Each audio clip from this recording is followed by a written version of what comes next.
After becoming blind, I was trained as an general agriculture.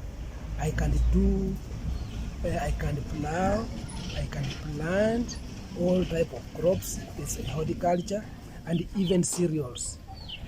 I can take care of 2 cows. I can also take care of 2 dairy goats.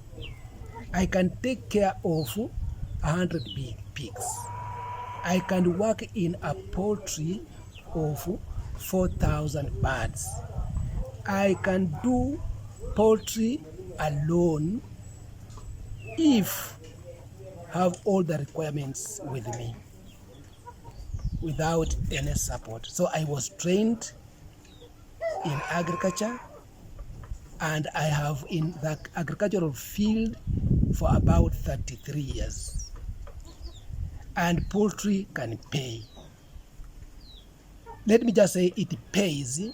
The only thing one will have to do is to have market. So where do you think in Kenya poultry can do well?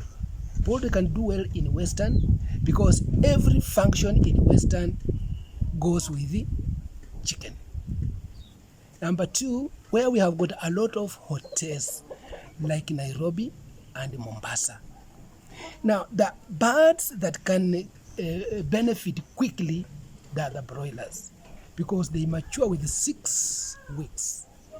Now, you'll find that the bigger you keep them, the bigger profit you get. The more you get market, the more you can enjoy poultry.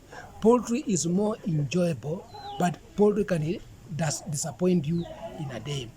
If it happens you start keeping poultry and the first day you bring your lot and then it dies all, because it can happen. You will never demand again to do poultry. But poultry, if it succeeds, you will enjoy, because in every lot you can benefit with 10,000 in 100 birds.